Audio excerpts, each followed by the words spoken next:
Qu'est-ce que j'entends là? Qu'est-ce que je lis plutôt? Il envoie des photos de ses parties charnues, voire de ses parties intimes, et il a été, eh bien, condamné pour messages contraires à la décence. Mon Dieu, mais dans quel monde vivons-nous? Mais à qui a-t-il envoyé ce fameux, ou plutôt ces fameuses photos? Je me demande. Alors, on va s'interroger. Il semblerait que tout cela s'est passé dans le 35 à Saint-Malo. En tout cas, c'est le tribunal de Saint-Malo qui s'est fait, eh bien, le porteur de l'épée de justice qui va trucider le vil faquin qui a osé montrer son sgeg comme ça sur les internets dans un message privé adressé en plus à un garçon de 16 printemps. Mon Dieu, comme cela est sale. Alors, qu'est-ce que nous dit cet article? Dans la ville de Saint-Malo, un jeune homme de 19 ans a été condamné pour avoir envoyé des photos de son gros turbinu, eh bien, à un adolescent de 16 ans. Mon Dieu, mais que cela est sale.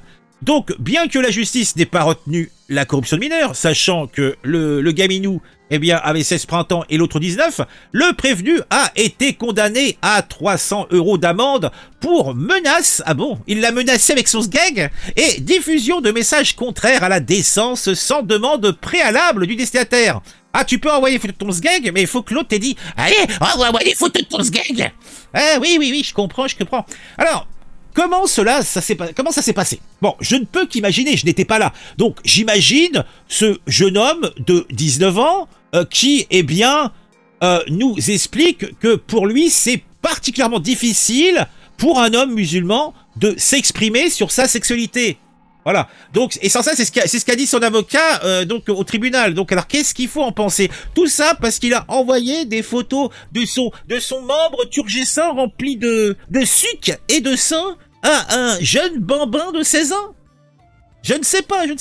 Bon, 300 € d'amende, somme toute, cela me semble pas trop, contraignant. Mais bon, c'est pas moi qui peux le dire, c'est la justice. En tout cas, ce jeune margoulin, eh bien, est accusé d'avoir envoyé des photos de ses parties intimes à un ado de 16 printemps via Snapchat. Eh ben, Snapchat, hein, ça marche bien. L'accusé, dans le tribunal, s'est montré peu loquace. Il préfère montrer des photos de son anatomie que de s'exprimer sur ses pratiques. Mais il reconnaît les faits, mais ne semble pas comprendre la gravité de ses actes. Bah oui.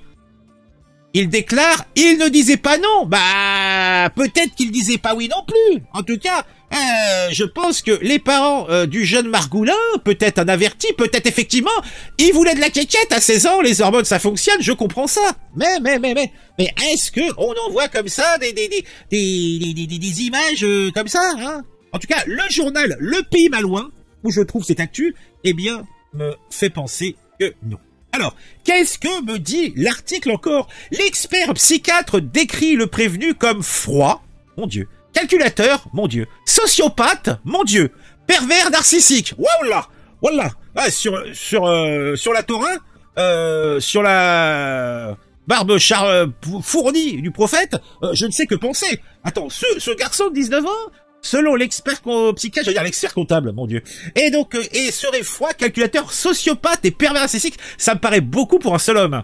Durant l'entretien, le jeune homme a refusé de parler de sa vie sexuelle et de ses fantasmes, tout comme devant les magistrats. Son avocat, de son côté, a tenté d'adoucir le portrait, arguant qu'il est difficile pour un homme musulman de s'exprimer sur sa sexualité. Bah, il est musulman et il aime la bite au pont du conduit auditif. Mais c'est sa vie, on s'en fout. En tout cas, il souligne, l'avocat, le contexte des captures d'écran, des SMS qui manquent de neutralité, suggérant que l'adolescent n'était pas innocent dans la discussion. Mais la question n'est pas de savoir s'il est innocent ou pas innocent. Bah oui, il s'est pas retrouvé dans cette conversation de façon innocente.